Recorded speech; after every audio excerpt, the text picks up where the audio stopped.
හරිද? අපි බලමු 2015ට අදාළ ඉංජිනේරු තාක්ෂණයේ යටතේ ආව ඩ්‍රෝවිං ගැටලුව. එතකොට මේකෙදී ඉදිරි පෙනුම අපි ඩ්‍රෝවිං එකක් අඳින්න මුලින්ම බලන්න ඕන ඉදිරි පෙනුමට මොන පැත්තෙන්ද පැති පෙනුම කියන පිටුනේ. අන්න ඒක ඉදිරි පෙනුමට වම් පසින් තමයි පැති පෙනුම මෙතන තියෙන්නේ. එතකොට අපි මේක අඳින්න ඕන. අපි අර කොටුවේ පොඩි දැලමක් මෙතන ඉදිරි පෙනුම මෙතන පැති පෙනුම මෙතන සැලැස්මක් තියෙනවා. හරි එතකොට ඉදිරි පෙනුම පැති පෙනුම සැලැස්ම කියන view එක තමයි අපි මේක අඳින්න පොඩි දැලමක්. එතකොට අපි මම ඉස්සෙල්ලා කිව්වා මේ කලින් අර බ්‍රවුස් වලගේ මම කිව්වා පොඩි එකට කොට තුනක් අහගෙන අපි මේකේ ලකුණු කරන්න ඕන කොහොමද එන්නේ. හරි අපි ඉදිරි පැත්තට ආවොත් මේකේ පාලන විදියට තියෙනවා 50ක් මේකේ කුස විදියට තියෙනවා 60ක්. ඊට පස්සේ පැති පෙනුමට ආවොත් පාලන විදියට තියෙනවා 70ක් කුස විදියට තියෙනවා 60ක්.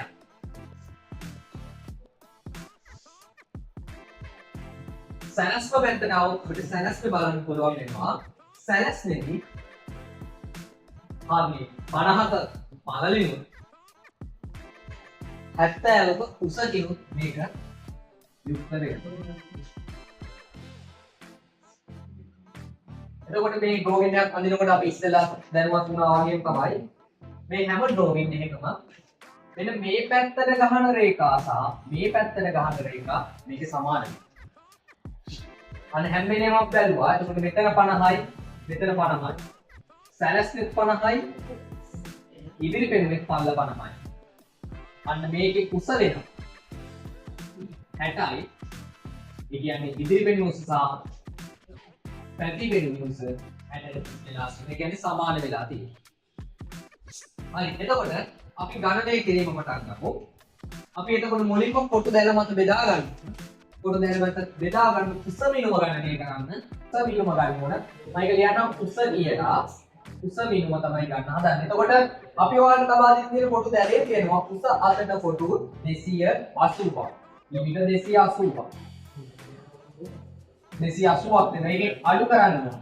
මේ 60 සහ 70 කියනවා. මේ දෙක එකතු කරාම 130ක් කියනවා. 130ක් කියනවා. මේක බෙදෙනවා 3. හරිද?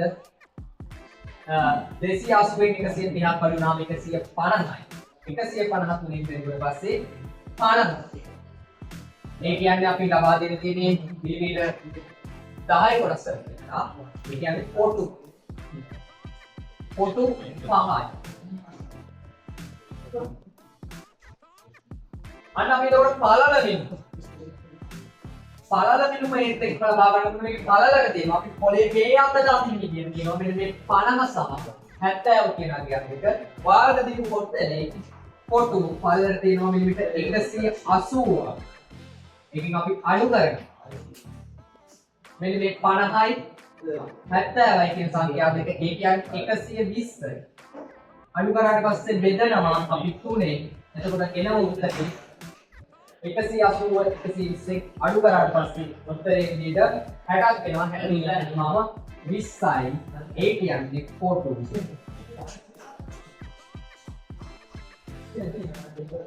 කොටු දෙකක් තියෙනවා. කොටු දෙකක් අතර වෙනවා. එතකොට අපි ඔයාලට ලබා දෙන්න කියනවා මෙන්න මේ වගේ කොටු දෙක.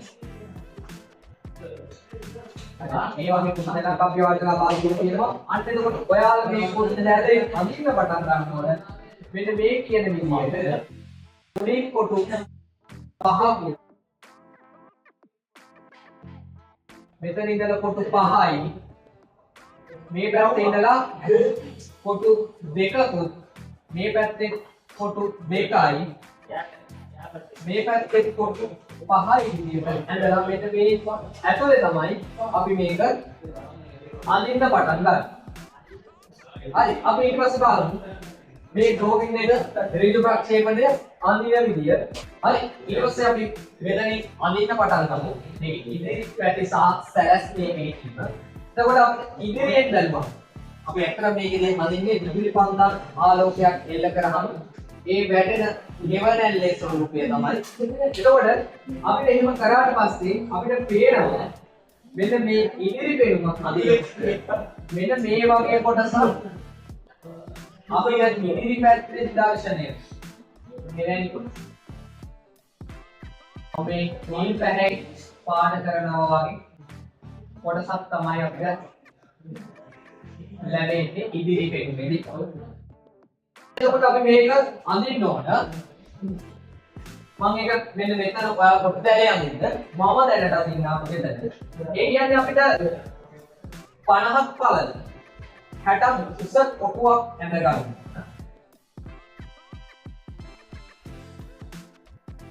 ඇඳගෙන ඒ කොටුව ඇතුලේ අපිට පේනවා යටින් ඉඳලා මිලිමීටර් 10ක මෙන්න මේ කොටස 10ක් දක්වා විහිදෙන. එහෙනම් අපි ඒක රේඛාවකින් දක්වනවා. ඊට පස්සේ මෙන්න මේ අපි නිල් පැහැයෙන් පාට කරපු මෙන්න මේ 10ක් මිලිමීටර් 10ක් පළල දිගය අපි අඳ ගන්නවා. හරි. එතකොට අපිට ඉදිරි පෙනුමේදී මෙන්න මේ විදිහට ලැබෙනවා. මම ඒක යට පාට අඳුන ගන්න පහසු වෙන ඉදිරියෙන් සඳහන් කරනවා. හරි. අපි බලමු දැන් පැති පෙනුමේ පිටින්. අන්න පැති පෙනුමේ බැලුවට පස්සේ මෙන්න මේ කොටස. මේ පැත්තේ බැලුවට පස්සේ මේ පැති දිශාවෙන් බැලුවට පස්සේ මෙන්න මේ කොටස තමයි දර්ශනය වෙන්නේ. අපි ඒක වෙන පහයකින් මම කළු පැහැයක් පාට කරනවා. එහෙම පාට කරාට පස්සේ අපිට මෙන්න මේ කොටස තමයි ලැබෙන්නේ. අන්න අපි ඒක 60ක් උසයි මේක 70ක් පළලයි. මම ඒක මෙතන අඳින්නම්. 60ක් උසයි 70ක් පළලකට බෝඩ් එකේ මම නිසාම එහෙම අඳින්නම්. පළලට කොටු දැලක් ගහගන්නවා. ඊට පස්සේ බලන්න. මෙන්න මේකෙදි මේ කොටුවක් ගහගත්තා කියලා හිතමු. දැන් කැමති නම් ඔයාලට ඒ අවශ්‍ය බිම් වල වන්දි ප්‍රමාණයට මේ පැත්තෙන් බැලුවට පස්සේ මිලිමීටර් 20ක් දුරින් මිලිමීටර් 10ක් අඩුයි. ඒකතර මේ කොටස තියෙනවනේ. මේක ඕනනම් ඉස්සෙල්ලා මැදලා ඉන්න පුළුවන්. ඒක එනවා මේ පැත්තේ ඉඳලා මිලිමීටර් 10ක් යටින්. මෙන්න මේ පැත්තේ ඉඳලා මිලිමීටර් 20ක්.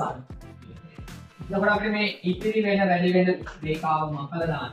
අන්න එතකොට මෙන්න මේක ආනතව තියෙන කාලයක් දර්ශනය වෙනවා අපිට. අන්න අපි ඒකක් ඇඳ ගන්න ඕන. අන්න ඒක අපිට මෙන්න මෙහෙම පේනවා. හරි. ඒ පැති පෙනුමේ පිළිපින් මේක මම ලක්ෂ කරන්නම් පැති කියලා. එතකොට අපි දැන් ඉදිරි සහ පැති පෙනුම් දෙක ඇඳලා ඉවරයි. අපි දැන් අදින්න උත්සාහ කරන්නේ සැලැස්ම. අන්න අපි සැලැස්ම. අපි සැලැස්ම හැම විටම බලන්නේ ඉදිරි පෙනුමට ඉහළින්. හැම විටම සැලැස්ම ගන්නේ අපි ඉදිරි පෙනුමේ පැත්තේ හිටගෙන එතනින් ඉහළින් තමයි අපි සැලැස්ම බලන්නේ. අන්න එතකොට අපිට පේනවා මෙන්න මේ මිලිමීටර 20ක් පළල. මෙන්න මේ කොටස. කියන්නේ මම මේ පාටින් පාට කරොත් එන්න මේ කොටස අපිට පේනවා. ඊට පස්සේ මෙන්න මේ කොටසත් අපිට සැලැස්මේදී දක්වන්න ලැබෙනවා. ඊට පස්සේ අපිට මෙන්න මේ කොටසත් දක්වන්නට ලැබෙනවා.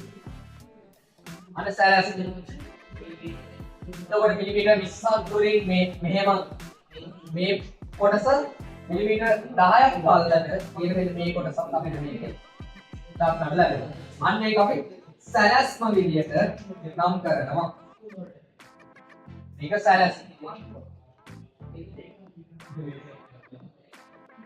මම හැම වෙලෙම කියනවා වගේ අපි අන්තිමට තමයි ගොඩක් වෙලාවට සැඟ තියෙනවා නම් දක්වන්නේ. එතකොට අන්න මේ සැඟවිච්ච ධාරයක් විදියට තියෙනවා. මෙන්න මෙතන තියෙන මේ මිලිමීටර 20ක විස්කම්භයකින් පෝල් එක.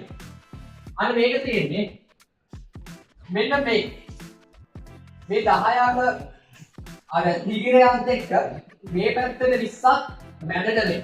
කියන්නේ මාධ්‍යයක් කියන්නේ මේක මිලිමීටර 40යි. ඒකේ 20ක තමයි මේකේ මාධ්‍යක්ෂය තියෙන්නේ. අපි මාධ්‍යක්ෂය මේක දෙකකට කැපෙන විදිහට ලකුණු කරලා ඊට පස්සේ විස්කම්භය මිලිමීටර 20ක් වෙනවා. يعني අරේ 10ක් වෙන එක ඉදිරි වෙන විදිහ අපිට මේක සංවිධානයක් වෙනවා. ඊට පස්සේ මෙන්න මේ පැති පෙරෙමින් ආවට පස්සේ පැත්තෙන් බලනකොට මේ බෝල් එක පේනවා. අන්න ඒක මිලිමීටර 30ක් මේ අන්තිම කෙලවරේ ඉඳලා මිලිමීටර 30ක් ඇතුළට වෙන්න තමයි මේ මධ්‍ය අක්ෂය කියන්නේ. මේ කියන්නේ මේ හරිය. අන්න මධ්‍ය අක්ෂය ඇඳලා ඊට පස්සේ අපිට මේක දක්වන්න පුළුවන්.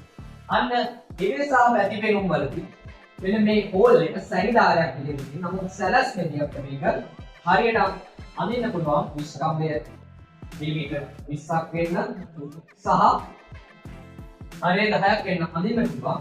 මේක මේ පැත්තෙන් ඉඳන් මිලිමීටර 30ක් හොයාගෙන යන්න මේ පැත්තෙන් ඉඳන් මිලිමීටර 20ක් හොයාගෙන ඉන්න අරේ ආපුවේ කවකට දෙලා ඔයාලා අඳින්න. එතකොට මෙන්න මේ කියන හෝල් එක ඔයාලට ඇඳ ගන්න පුළුවන්. හරි අපි ඒත් එක්කම මේකේ මධ්‍ය අක්ෂයත් ලකුණු කරගන්නවා.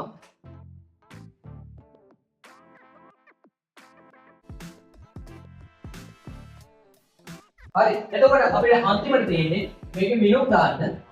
අපි බලමු මිනුම් යොදන ආකාරය. අපි බලමු මෙන්න මේ මෙතෙන්ට යනකම් මේ දුර තියෙනවා 60ක්. ඒ කියන්නේ මේකේ 10 ගියාට පස්සේ මේකේ ඉස්සර 50ක් වෙනවා. අපි කඩල මිනුම් දාන්න පුළුවන් මේකේ.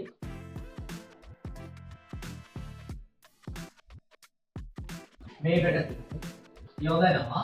ඉතුරු 10 මෙතනදී යොදනවා.